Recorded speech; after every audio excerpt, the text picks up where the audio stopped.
RDC est une et indivisible. De la population et de tout le monde, c'est qu'il faut tout arrêter pour faire face à cette situation.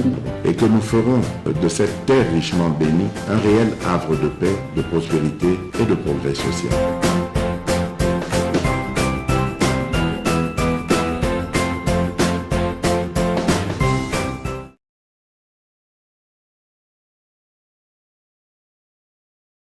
Politicien ndenge na ndenge ba politicien bavandi basali choral babandi kolembelaka Mobutu kokumisaka ye bakomisie lokola nzambe pendant 32 ans bato wana basali mosala na bango Mobutu akei bango pe ba politicien wana ba Mobutu ti batie na nkunda Mobutu ake na Maroc bango batikali awo Muze le père aye tant Muze akoti aye na biloko ba Rwandais ba Ugandais bato ndenge na ndenge ba ye kokota Muze asali politique na ye ya mois 3 soki 2 ans boy 3 ans Muze babomi akei toye kokota na Kabila Kabila oya eko kitana na tibo monaki na ba image Kabila ye na matanga Kabila zaki na politicien moko te oya yebanaki na yebo kwa politicien soki na komi mokonzi ya mboka to bando sala na ye Kabila va être entouré na ba mobutiste ka bato bazaki na Mobutu o batindaki eti na nkunda bango wana baye lisusu bato wana baye Kabila ye mwana moke 29 ans bango wana bapusani pembene babiyakawa biso nde bato tozali awa nani ba mobutiste na ba Rwandais ndambo babumaki Muze basangani Kabila yaki soko tali elongi ya Kabila lelo komona ke yaki penza elenge 29 ans Kabila ye penza elenge ba momi Muze Kabila ye wana ye koya il va être entouré de qui ba mobutiste bazali azali entouré na nani aza entouré na ba Rwandais azali entouré na banani aza entouré na ndambo ya bato ya société civile mais politisé ba eko sangana pa ya Kabila basali famille politique nde makambo bandi ko tambola na ndenge yango etamboli bato ba misalela mobeko na lolenge na bango parce que après départ ya Mobutu possibilité ya kosala auto bengaka tabula rasa babandela nyonso babanda compteur à 0 ko bandela makambo na molongo Mobutu akei république échanger tolongo Zaire tokomi Congo tokokai ko bandela mobeko makambo nyonso ba constitution na ndenge ya malamu ekobatela bato mais lokola ba politicien Mobutu bazalaki ba Rwandais bazalaki société civile politisée basangani meke basali makambo pona ko bikisa mboka te mais pona ko satisfaire bato na mboko oyo tango basali makambo na bango na ba constitution bakaboli ba intérêt pona bato nde boyokaki na lobaki na bino mokolo mosusu boyebi yango na mobeko bakomi awa bato amayele bakomi que soki président de la république alongwe président de la république moto akotika la kolandela président azate donc président ne ezabo ata na reine na ye bato bakufaki bokoki ko sambisa ye pona likambo wana te bakomi yango na mikanda bato ya mayele bakomeli bino na motango président kozwa ya mbongo bakomeli bino na premier ministre soki azali sous premier ministre te ba avantage ne ezali bazopesaka ye motuka moko chaque 5 ans bandozwa motuka ya sika na mbula nyonso soka linga voyager ye na mwasi na ye ata zaka na mosala te babanda kopesa ye billet ba voyage mbala mibale soki mwasi na bana babeli babanda okende ozwa soin na bango na libanda ya mboka baoza na hôpital eza na mbandaka te na mbujima te na maagi te na bango ba okende na poto l'état moto akotisa bango na avion akende na bango pe azui ba soin soki bana wana ba umeli na maladie eza na charge ya l'état bakomi yango na ba papier bato baye kotia mayele pona kokumisa lituluku ya bato mais ngana yo tozonyo kwa batie ba avantage oya bango bakaboli ba exonération bato musu bazabu basimbaka bango te bakoma ba ye endroit makambo etamboli bongo ti lelo tokomi na Tshisekedi ngana ebisi bino boy mayele ya bato nyonso ko banda Lumumba ndenge bango bakendaki totanga bango te po ba hero penza bazoki tango mingi te mais ko banda Mobutu ti tokoma lelo ngai ndeko na bino na moni ke makambo etamboli malamu te tango musu moni makambo etamboli mais ngana moni makambo etamboli malamu te to avancer te na ndenge tokoye koza po mboka elekisi déjà 50 ans 60 ans yango yo après indépendance ba Dubai yo eza na 1990 nde babandi kotonga tala Dubai ndenge eza lelo Afrique du Sud azwi indépendance na sima na biso tala ndenge eza lelo oya biso eza libabe to likamoni makambo za kotambola te nga na tamboli na ba province mingi atako na silisi na note na ko continuer ko tambola il faut na kena na Kisangani ba Mahagi esengeli na zonga esengeli koma na ba Mombasa il faut na koma na Bandunduville na Guadolite na komi na note nazala ba place ebele nano na komite esengeli na koma Kalemi na komi na note Buta Bondo ba place ebele même Maindombe na komi na note mais nazo tambola na intérieur ndenge intérieur eza lelo banda belge akendaka ti lelo ndenge intérieur eza lelo bozo kanisaka mboka oyo ndenge bozo mona vous pensez que derrière les politiciens assoiffés du pouvoir au bango bazali eloko malamu ekobima nga nazo mona na miso na nga eloko malamu ekobima te bakosala semblant ya kobungisa mais bakoka kopesa biso te oyo tozokana yango moni place na bimisaki théorie ya koyebisa bino que bato nyonso bozomona ba politicien minene bauti na kati ya ba école soit baza ba lumumbiste soit bazali ba mobutiste soit bazali ba kabiliste soit bazali ba tshisekediste ndeza ba école ya minene mais na kati nango bana ya mike babotami na kati soko tie lokola na école ya ba Lumumba kei bato bakitani na Lumumba bazoko bibenga ba lumumbiste. Est-ce que bango ba lumumbiste baza na esprit penza ya Lumumba oyo azalaka Lumumba ezomona na lokola bakolo idéologie bazokufa na ba esprit na bango esprit ezo continuer kokoba na bato te? Est-ce qu'aujourd'hui nous avons encore des lumumbistes na taille ya Lumumba ye moko ya Patrice Emery Lumumba yo mutozola na ngana ndako zo penser que ba lumumbiste bazali lolengo wana ba mobutiste au-delà ya makambo to critiquer Mobutu aussi avait des points positifs.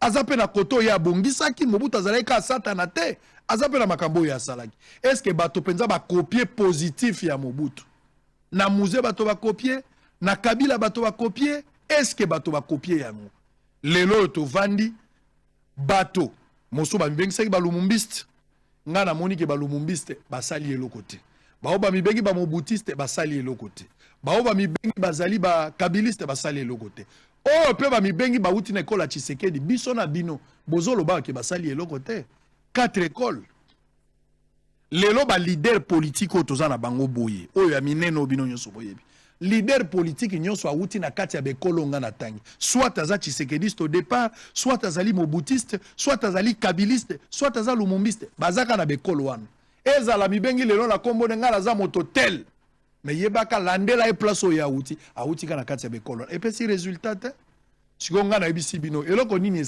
pote malgré na bekolo wana bato bazo échouer parce que mboka ezali bloqué dans un système.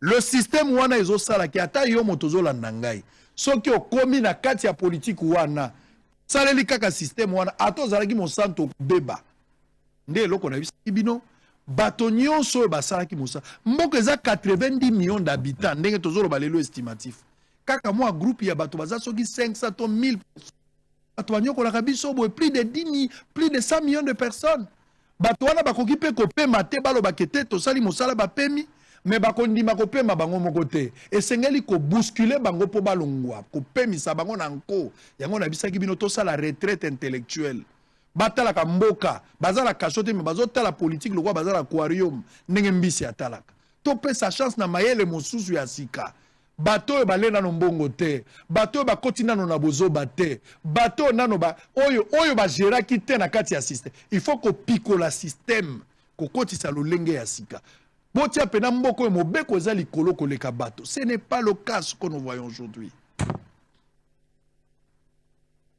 Ne jamais trahir le Congo. Ko trahir Congo te lingi koloba nini elingi koloba ozala patriote na eloko ozali kosala ozala responsable na eloko ozali kosala oyebaka eloko ozosala nazosala yango mpo na mboka bato ebele bazolela mapango awa bazobotola bango mapango mikolo nyonso bandoki banani bato ya urbanisme bato ya affaire foncière bato nini baza kosala yango ba magistrat est-ce que baza ba patriote est-ce que bazo trahir mboka te moko na moko a réfléchir par rapport à héritage ya musée ne jamais trahir le Congo. Vaincre l'adversaire est un devoir sacré. Wanape musée mtalobaki yango. Qu'est-ce que nous retenons de lui? Batie au directeur dans une entreprise. Bapesi au projet aux conseillers chef de l'État, aux ali ministres, aux directeurs à cabinet. na ministère, ba pesi yo mokumba pona kosunga mboka, bozo détourner ba millions. Est-ce que vous êtes des patriotes ou on doit vous considérer au même titre que des Rwandais ou des M23? Je parle de Rwandais pas en tant que peuple, mais de Rwandais des M23 ou le gouvernement Kagame. Tous la M23 est belé même na gouvernement par rapport à l'agissement na bango. Moko na moko sengela za la responsable. Botala mboka place outil place tozoken. Les mêmes personnes. Gouvernement remaniemé zobima, ça sera la même personne. Ce qui est sili, baoe bakoya sima, bakosala na groupe ya batu na bango. Mais quand est-ce que les gens vont conjuguer des efforts pour l'avenir du pays? Talandenge tozalelo. Talandenge tozalelo. Tshisekedi a fait déjà 4 ans. Ce que l'élection est salami na mboulo, ce qui Tshisekedi a eu à cause na 5 ans, c'est qu'à cause ça na 2028. Siko tocha turi ya Fayulu, tocha turi ya Katumbi, tocha turi ya Muzitu, tocha turi ya Matata, tocha turi ya. C'est-à-dire bato bako zwa biso ba 60 ans, tala Josa na ngolelo. Ceux qui bato na bazui 10 ans, tozu change. Ce sont des amis, baza bato bakoli place moko ba yebani. Ceux ba yebani te ba uti na kati ya ba famille politique. Ce sont les mêmes personnes. Expliquez ma kamunyo so lobby, mais ba uti ne sika moko. Ba germe ADN na bango ezaka moko.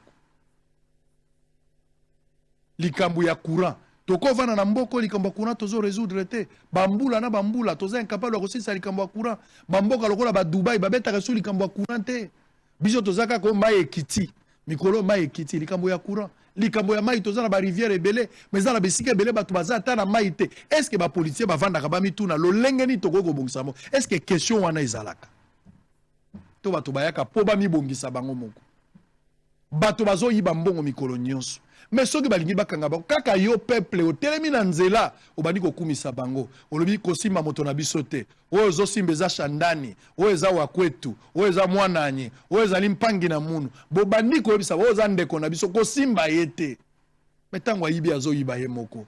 Metango balingi bakanga ya bengi bino nyonso pembeni na ye. Soutenez balingi babo ma frère na bino, makila na bino, yende hero na bino.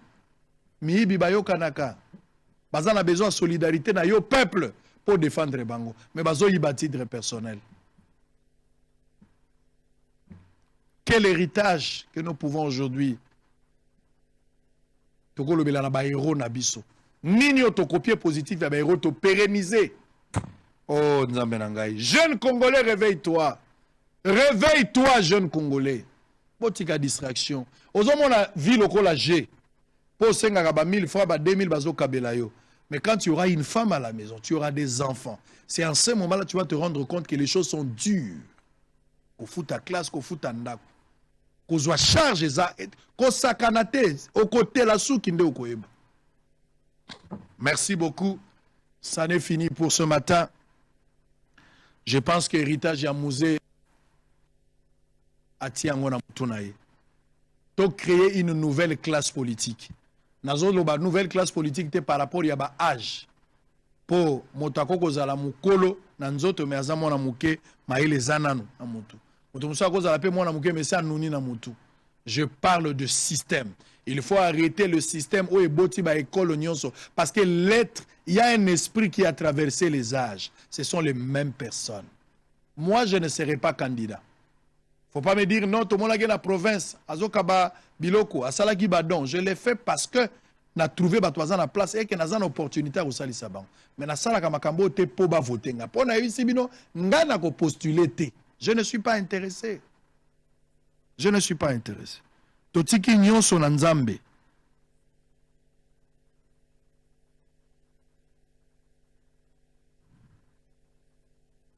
Totiki nyonso na nzambe.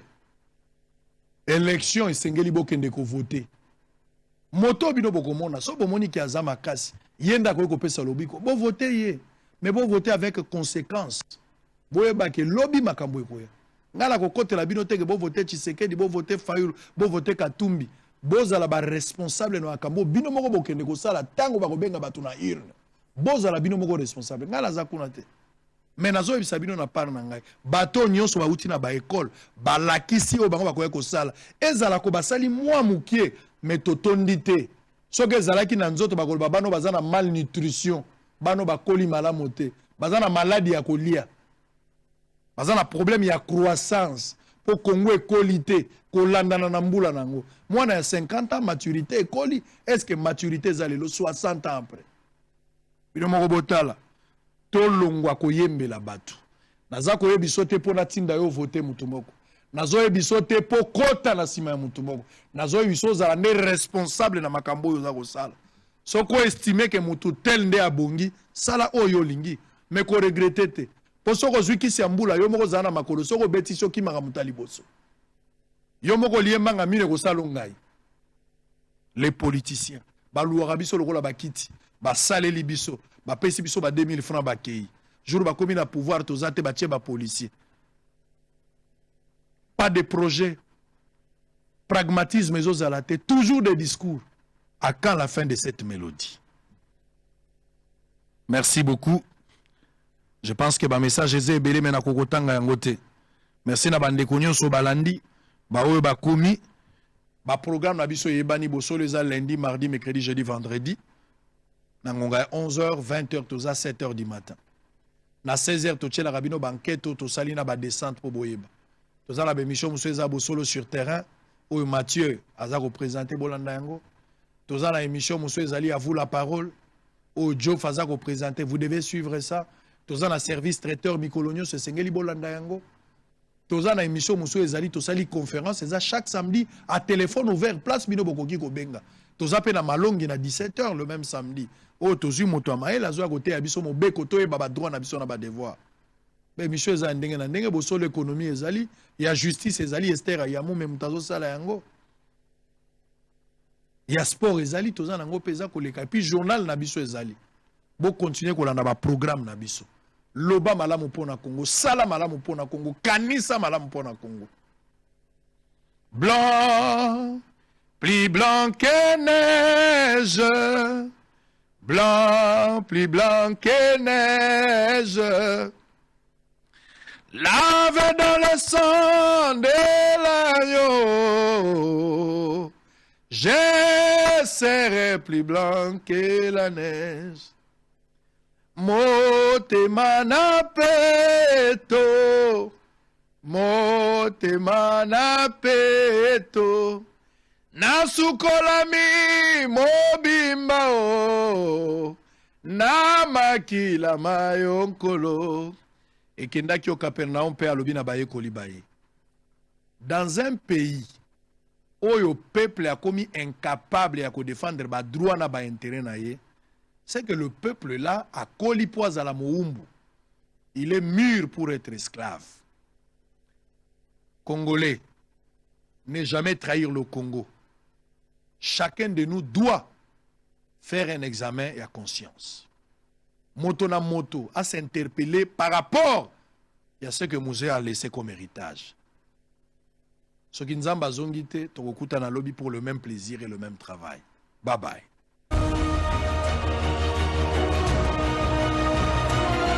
Mais les commis pembeni na yo penza. D'abord impression na yo pona bosolo.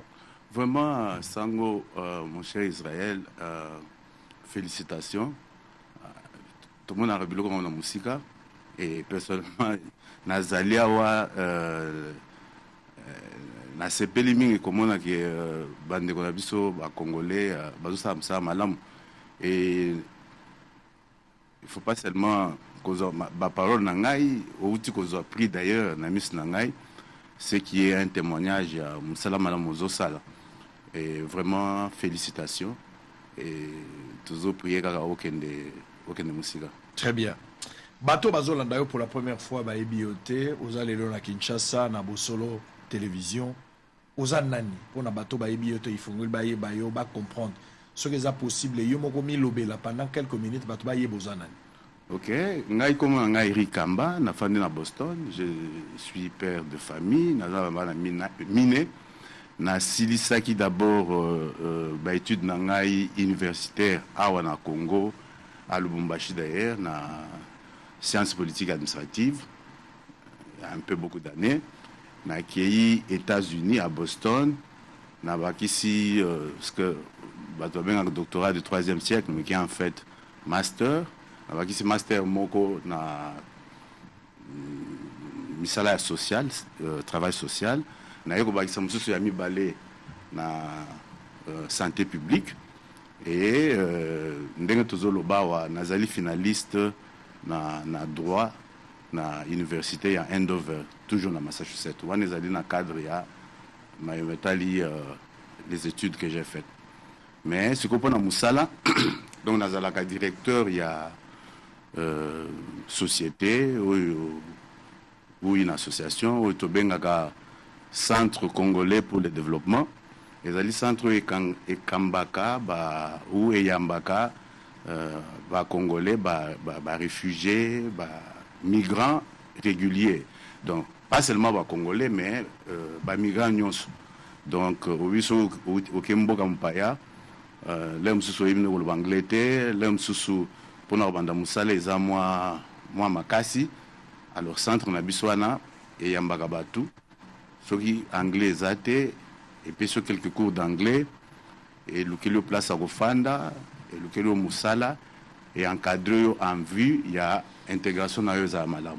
Donc en quelque sorte déjà là tous allés bas supplétif il y a gouvernement américain parce que tout ça que s'occuper n'a pas migrants réguliers et c'est d'ailleurs dans ce cadre là que tous eu accès il y a kokutana na ba autorité na ba personnalité mingi ya Amérique tant na niveau local que na niveau national.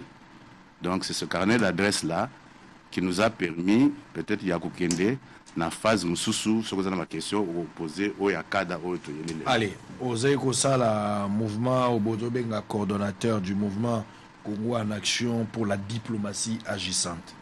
D'abord la ngina yeba bo créer un opona nini. Quelle était la raison majeure ou créer vraiment motivation pour que vous arriviez au Komana Likambo et bien vous créer mouvement Oyo. Alors, le constat, parce que pour tout ça, on doit partir d'un constat. Constat ni Oyo personnellement, ou bien l'Isanga Nabino Bosalaki, Oyo et Koiko Koma, leitmotiv Nabino pour Koma niveau à créer, et le Kobino pour créer l'élo. Et puis, ma mission ni Oyo Bino Mokotang Bosali Bolobite, le rôle à te créer, ma mission Nabiso et Komibo. Merci beaucoup Sango. Nous sommes na constat ndengo lobby. To constater et to yebi que tous allés na guerre oyo ezo mela siko ça va faire environ 30 ans. Guerre ango ici la raté et wana ezali constat les boss. Constat mi balé ezali vote o esama ki na sanza ya juin il y a année passée. Oyo sous camouflage babenyango notification mais en fait des acquis embargo utiliser ba terme mususu. Comment voulez-vous que tous allez na guerre ou tu constater que ben tous allez la moyen te ya kusomba manduki pour se défendre contre Banguna et ali likamoko je ne pense pas que mutako comprendre ba attaquer yo au moins il faut avoir un moyen pour se défendre.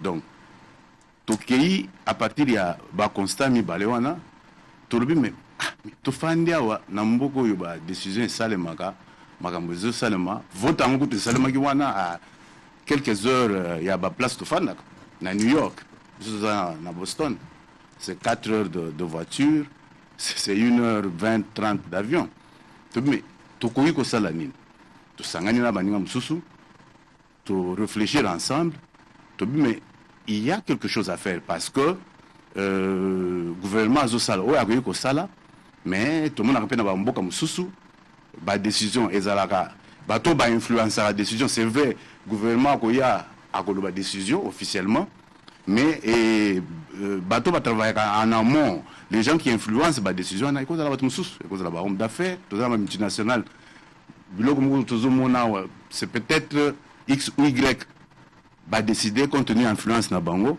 décision ezwami c'est peut-être le groupe de pression X décision ezwami alors on s'est dit tout ça l'andene donc tout ça na baninga tout le bi non nous voulons tous à la centre de réflexion souvent qu'on appelle think tank groupe ya batu oyo quand même batangaka basalaka ba recherche bako proposer ba solution na makambo zo sala.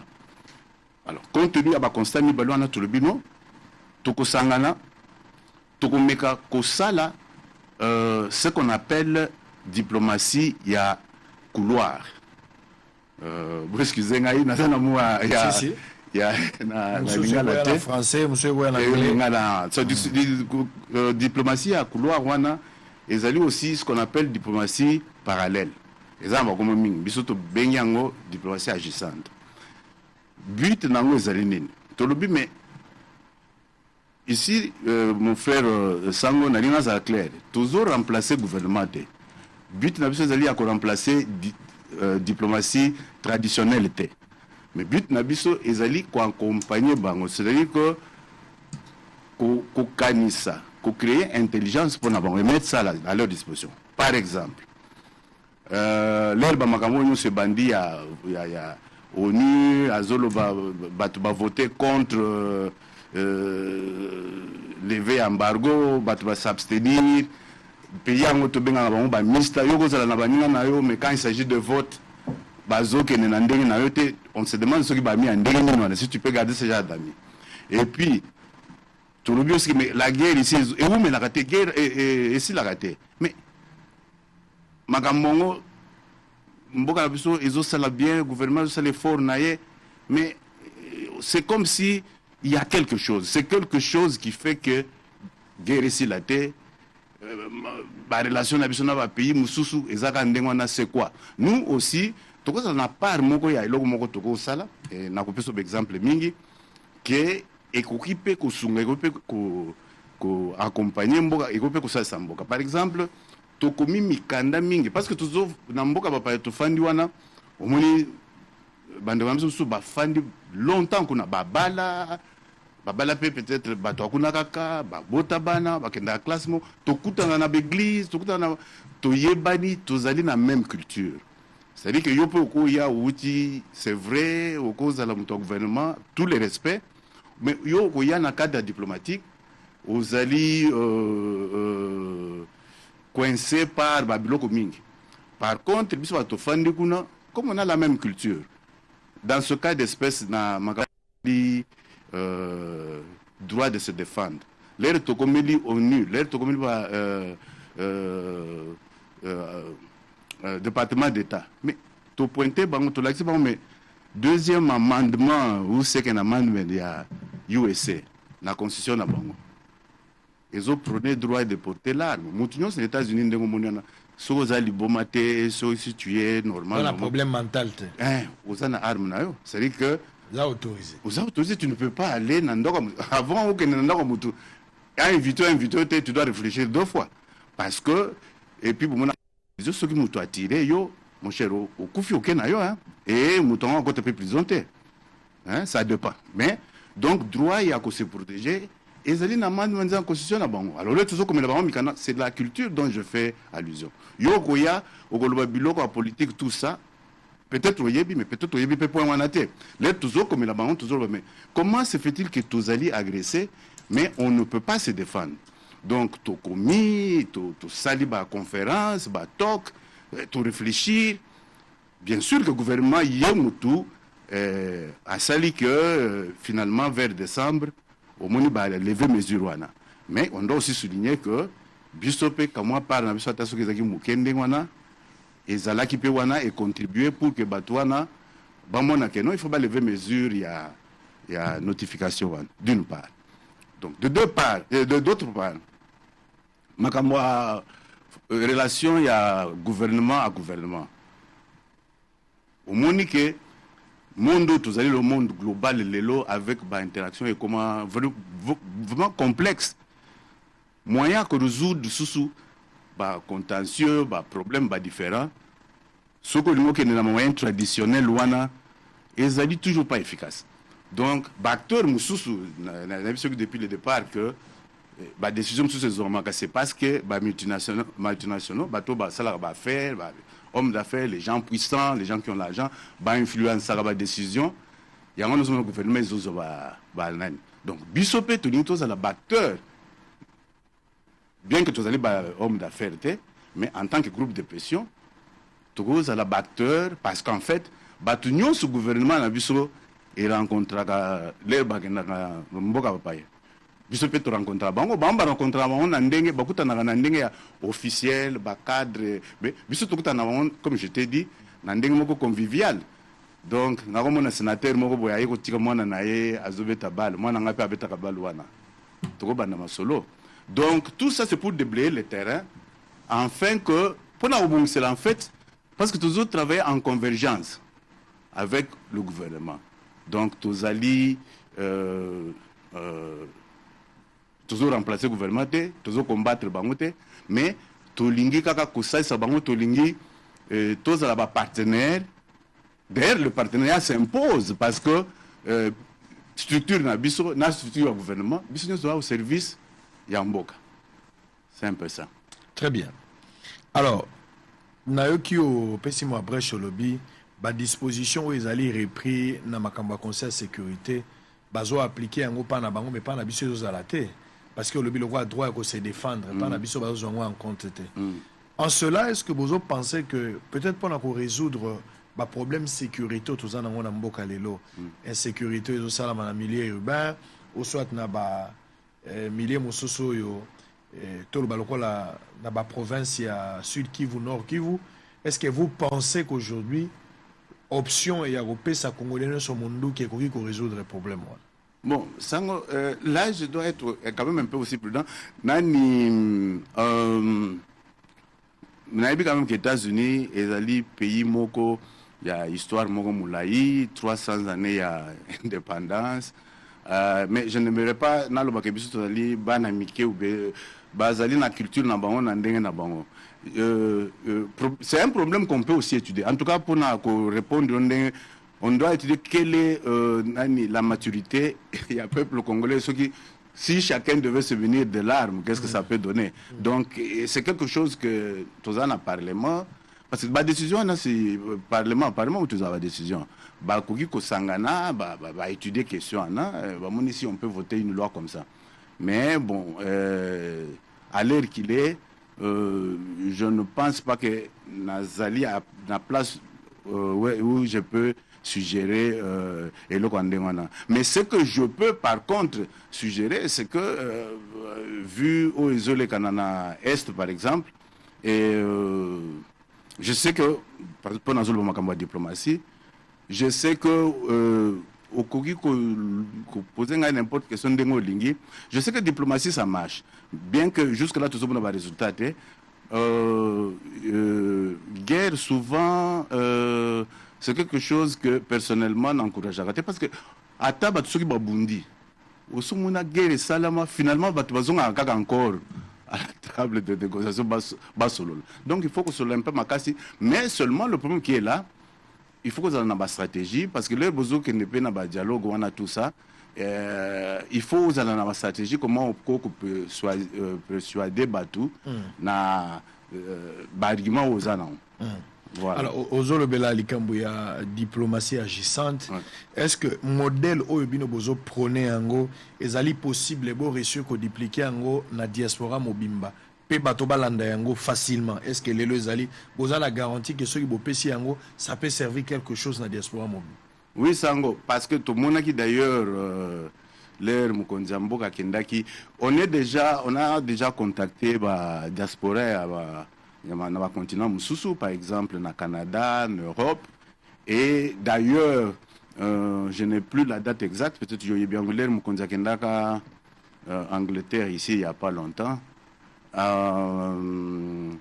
On a le message qu'on avait quand même donné, qui a résonné avec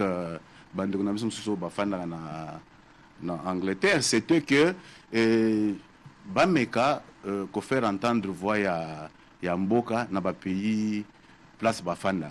Donc ils doivent essayer de défendre Mboka, qu'on travaille avec le gouvernement. Mais pour répondre à ta question, c'est que tu lancer déjà message, on est en contact, tu lingui et loko et ça les répliquer un peu partout de façon que Vanabiso et Yebana. D'ailleurs exemple on a coupé sur les alliés dernièrement Monitoyo qui je crois que c'est il y a 2 jours un sénateur américain au nom de Boozman a sali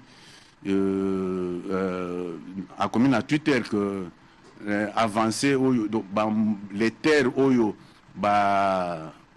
Simba Minduki wana qu'on appelle M23 basi bazui que l'État congolais oublie que bako récupérer ngo. Et donc l'ONU il faut trouver statut mususu pour nous donner na terre wana. Et ça n'a pas, je suis étonné na moni yango na journal officiel à mon côté ah non si Mbata premier vice-président de l'Assemblée générale, il a quand même réagi. L'Assemblée nationale. L'Assemblée nationale. Il a réagi vraiment avec colère et tout ça. Mais bon, voilà, c'est encore un autre exemple. Ngai, par exemple, Kada, tu réagir n'engwanate. Donc ici, c'est un peu opposé à Mbata. Nous, Ngai, quand il est dans les États-Unis, avec... Vous avez l'approche, Moussous. Qui n'a rien à voir avec Yahweh. Mbata. Toko linga toyeba to identifier monsieur Bouz Menwana sénateur wana tokutana naye to solola naye to pesa ye version peut-être que mutuana alobika makamande wana akoza na ba master naye mpe ba anti congolais akoza la azan information malamu te donc biso to kinoko pesa ye vraie information. Quel rapport aujourd'hui y a-t-il au ils ont existé? Est-ce qu'il y en a d'abord rapport Mogozali? Quelle sorte de rapport vous en avez ceux qui ont existé entre nous et le gouvernement congolais? Justement, mon frère Israël, il y a un que tous les partenaires, tu y awa pour d'abord se faire connaître dans le gouvernement. Pourquoi ça le gouvernement a évité que ça la tout ça la reconnaissance de la part du gouvernement. Toujours le cas d'ailleurs à travers audience nayo, tu dingi to yebisa département des affaires étrangères que toujours ça la misala. Ils ont une convergence, ils ont dit que tout le monde remplacer, tout le monde accompagner Bango. Donc si on peut rencontrer même directeur il y a affaires étrangères, affaires étrangères pour que tout le monde sache misala ou tozo sala, na misala ou tozo sala kuna, de façon que pas à l'informer, parce que le partenariat s'impose. Bissonyoso, tous les structures, tozo sala pour le bien du gouvernement. Donc toujours le cas partenariat avec le gouvernement.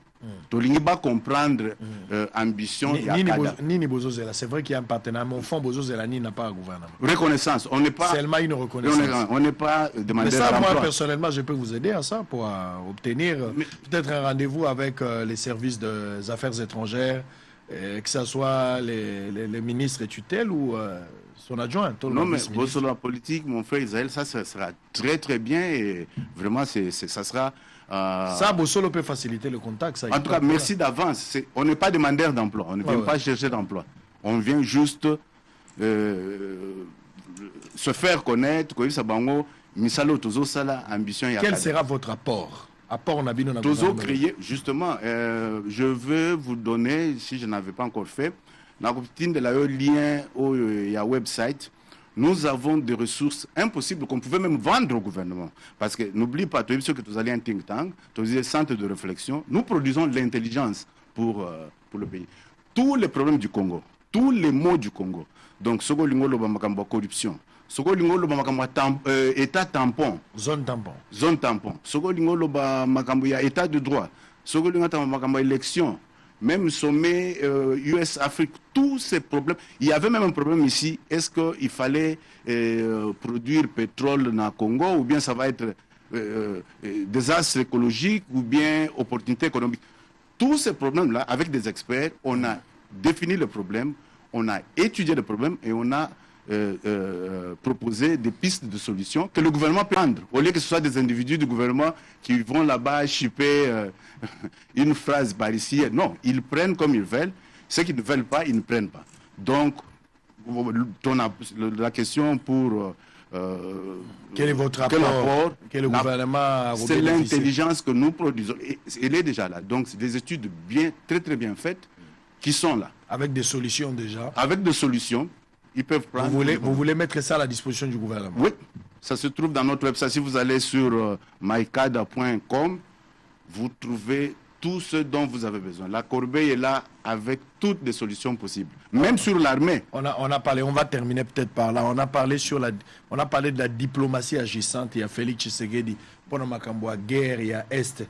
par rapport à la solution, Bino Bozanango déjà des modes opératoires prédéfinis. Vous pensez, quelle analyse vous avez par rapport à cette diplomatie agissante vantée par les gens du pouvoir? Est-ce que c'est compatible, conforme par rapport à Bino Bosalaki, ou bien il y a une autre intelligence qui n'a rien à voir avec cette diplomatie? Ok, mais monsieur Israël, permettez-moi que certaines stratégies, on ne voudra pas les discuter en public. Parce que quand vous discutez en public, vous donnez les armes à tout le monde. C'est géostratégique, c'est géoéconomique. Donc, souffrez que je ne puisse pas élaborer. Mais nous saluons les efforts du gouvernement. Ils font de leur mieux. Mais je crois qu'il y a lieu de faire mieux. Il y a lieu de faire mieux. Il faut associer des partenaires. Je dis que CADA va être ce partenaire-là qui puisse contribuer à faire retentir la voix du Congo.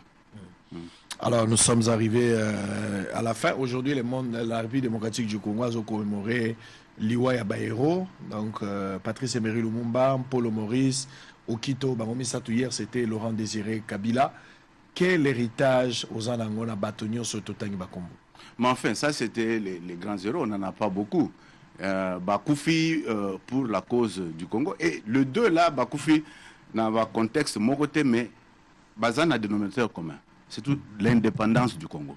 Et les logueros, la situation où c'est toujours pour notre indépendance qui demeure encore sujet à caution.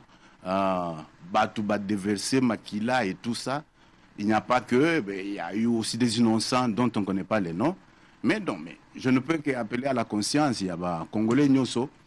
On a un seul pays. Donc, malgré les divergences des politiques, de ceci, Batou, en tant que Congolais, il faut tout le monde. Parce que ceux qui te perdent beaucoup, tout le monde. Donc, c'est un message vraiment, il y a un nationalisme que je lance à mes frères congolais. Tout le monde, tout soutenir l'armée Nabiso, parce qu'on ne peut pas faire la diplomatie aussi sans armée. Donc, on a besoin de ça. Nous devons tenir. Mais je crois que la victoire est certaine. Très bien. Allez, on va prendre une petite pause parce que la République démocratique du Congo, j'ai toujours tendance à dire le monde entier, mais c'est la République démocratique du Congo et quelques pays africains, bazo reconnaître Mouzé, bazo reconnaître Laurent Désiré Kabila, bazo reconnaître Lumumba, Mpolo Maurice, bazaba Tonabiso, baza Penza Bilombe Nabiso Mangobagena. On va suivre encore une fois les discours de Patrice Emery Lumumba. On va prendre aussi cette histoire de Mouzé. La rédaction a réfléchi, a fait quand même un papier sur ça. On va prendre ces deux éléments pour permettre à Denise Dichocho, qui est notre troisième invité, dernière partie émission. Bozaï Belé, Libosoba TV, Nabino, serrez vos ceintures parce que c'est maintenant que les choses vont commencer sur le plan politique. Alors on posera toutes les questions et Denise Dichocho pourra aussi répondre à ma préoccupation Nabino. Ça a été un plaisir de partager ces plateaux. Matoazo Landayo, un dernier mot. Un dernier mot, je vais encore me répéter, un appel à la conscience pour nous tous Congolais. Nous devons aimer notre pays, nous devons soutenir les forces armées. Et d'abord, je vais terminer par remercier le gouvernement pour le travail des titans qu'ils sont en train de faire dans les circonstances qui sont les nôtres. Très bien. Merci beaucoup. Allez, Précieux Mouyoko, ces deux éléments annoncent l'arrivée ou l'entrée de la troisième partie de l'émission avec Denise Dichocho. C'est après cette petite pause. À tout de suite.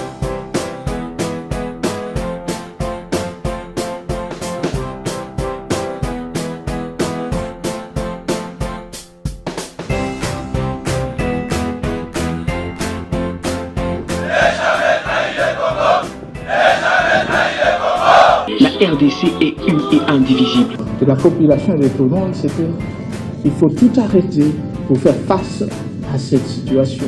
Et que nous ferons de cette terre richement bénie un réel havre de paix, de prospérité et de progrès social.